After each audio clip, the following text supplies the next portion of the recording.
Hello and welcome to one of those rare videos on the channel which contains multiple games in one video. It is mainly for such reasons that I prefer keeping videos of the games separate in separate videos, so people have an easier time finding them. But the three games in this particular video are relatively short and as such it doesn't really justify their own videos, but I think they are enjoyable enough and classic enough to do some coverage of, so I put them together in one video. We are starting off with a look at Frogger, an arcade original by Sega, and this particular version was released by Sierra Online for the Commodore 64. The concept of Frogger is incredibly simple. You have control of a frog that needs to cross a road, then reach a riverside and then cross the river in order to reach the exit point at the sewer entrance, exits, whatever, on the other side of the river. Once you have filled all the exits with the frogs, you move on to the next level where things will become slightly more complicated and move slightly faster.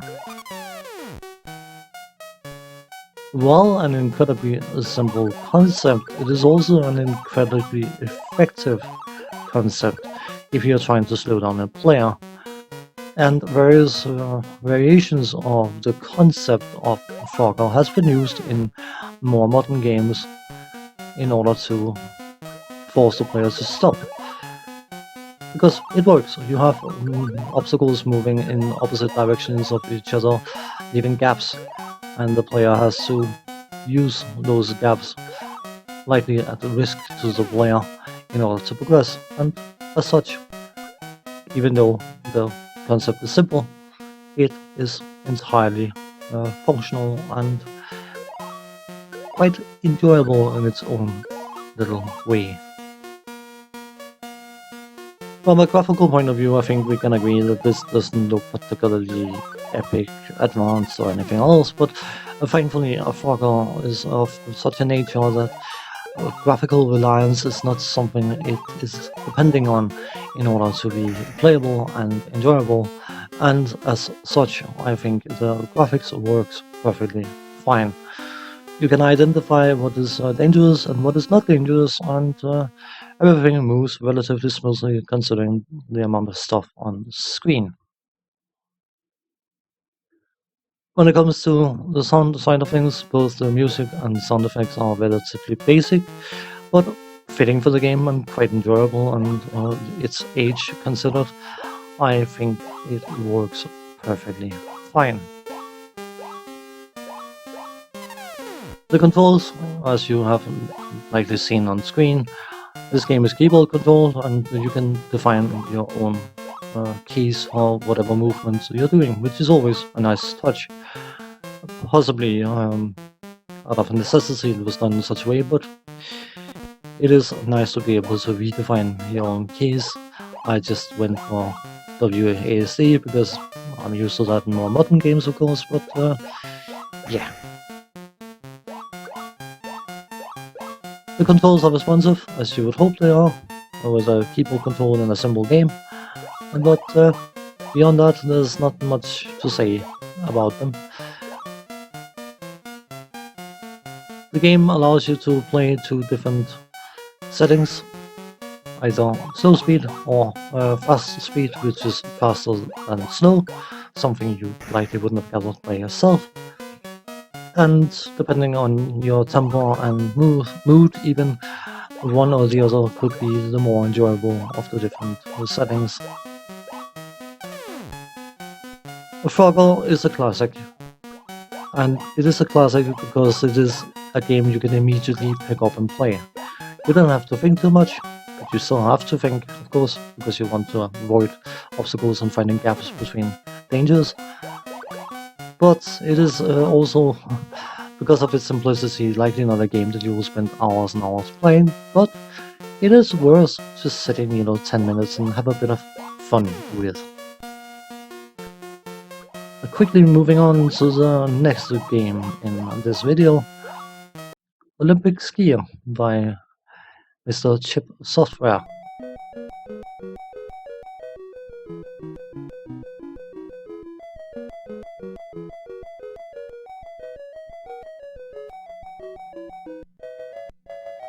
Let's be fancy and say that Olympic Skier is a multiple event skiing game. It has 3 different events, so it is a multiple event skiing game. That is not an inaccurate assessment. You have slalom, you have ski jump, and then you have a downhill, avoid all the crap on the ground section to have to navigate. And based on how your performance is through each individual section, you will get a certain amount of points awarded. And then at the end of the game, you will be given a rating, which is more or less rude, depending on how your overall performance was. The first event, which is slalom, is about passing through gates in order to clear the course, and if you miss a gate, you will get a 3-second time penalty per gate missed. If you miss 3 gates, you'll be disqualified and be awarded a certain amount of points based on how far you got down the course. Ski jumping is an interesting concept where you slap 2 sticks of wood onto your feet and then jump off a very, very tall ramp and hope that you can stick the landing. You will be awarded for the distance you jump and for landing probably, because you can land in 1 of 3 ways. Crashing, which is a bad landing, then you can do a semi-crash, which is a bad landing, and then you can land correctly. And the better your landing is, the more points you're given, and the further you jump, the more points you are also given, of course. Then you have the downhill section, which is get from the top of the course to the bottom of the course, avoiding trees, stones, and rocks, which are in the way of your skier. Thankfully, you have a jump function that you can make use of, but due to the nature of this game, knowing the length and knowing when your skier is considered to be actually jumping is something that takes a bit of getting used to, and you need to get used to that if you want to clear the obstacles. From a technical point of view, graphic-wise, this game is incredibly basic, but it is a game from 1983. So even though it is relatively basic and moving a bit choppy perhaps, I also think the graphics are surprisingly effective for what they need to convey. Definitely not solidly epic looking, but perfectly functional in all respects. The sound effects are surprisingly enjoyable, even though the jump effect when you are going on the downhill section can be a bit annoying. And the music is a simple little tune which is very, very enjoyable to listen to, even though it is, as I said, somewhat simple.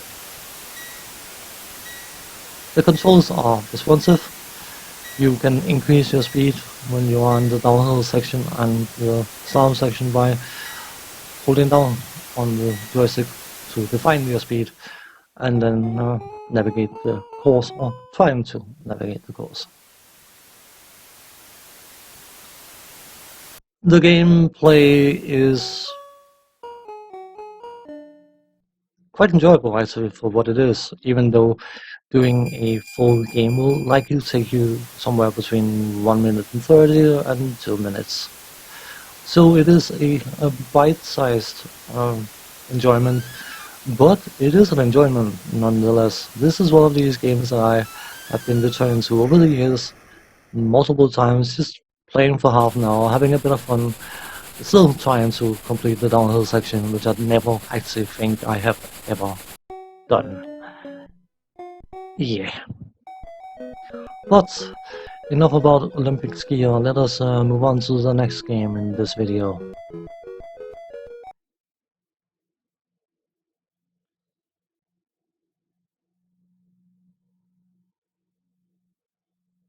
Raging Beast, or Ole, as it is also known as. A game that was released by Firebird. Now, before you individuals who are very concerned about pixel animals go into a bit of a fit, this is not a bullfighting game, even though the title screen sort of indicated that it is. This is a game in which you, for some completely and utterly unknown and not understandable reason, have decided that the best way to impress people is by waving a red cloth in front of a 1,500-pound horned wrecking ball. Yeah. The objective is to wave the cloak, your red cloak, in the face of the ball in order to make it overly excited, and then in the last second draw the cloak aside, waving the ball off in the process. And then once you have done that in a certain amount of time, a loop will be thrown into the not bullfighter arena, and you can pick up the loop and put it over the bull's horns, and you'll be applauded for being the most epic matador ever, and then the game will restart, becoming more difficult. While you are not capable of harming the bull is definitely most assuredly capable of harming you, and will happily do so. It will happily send you flying, it will happily trample you, and it will happily do mocking golf claps once it has caused you to be carried off on a stretcher. As I will showcase here, the games can be incredibly short-lived, so to speak. From a graphical point of view, this game is actually rather splendid looking, if you ask me. The graphics are not super advanced, but the overall detail level is spot on, and the level of animation is surprisingly good for a cheap range game. The sound effects and music are of an incredibly high quality, again for a cheap range game, and I find both the sound effects and music very pleasing to listen to, and I will happily load up this game just for the music. Controls: you use your joystick to move your Matador around, which is interesting because it is acceleration based movement and not necessarily particularly snappy acceleration based movement, especially when you have a charging bull coming at you. Fire and left to wave your cloak to get the bull's attention, fire and right to flourish the cloak in order to direct the bull away from you, fire and up to jump so you can ride the bull if you, for some bizarre reason, should want to ride a raging bull, and fire and down to put whatever object you're currently holding down in order to pick up another object. The controls are responsive and all that kind of stuff, but as I said, because they are acceleration based when you're trying to move, it can feel a bit wonky. This game shows all there is to see within 30 seconds, which is not particularly good for the longevity of any game, but for some reason I have always found it enjoyable. Maybe it's the music, maybe it's the general good quality of animations and all that stuff, I don't know. But I do know that despite it being as short as it is, I do find it enjoyable. And on that note, I will say thanks for watching, take care, and see you next time. Bye bye for now.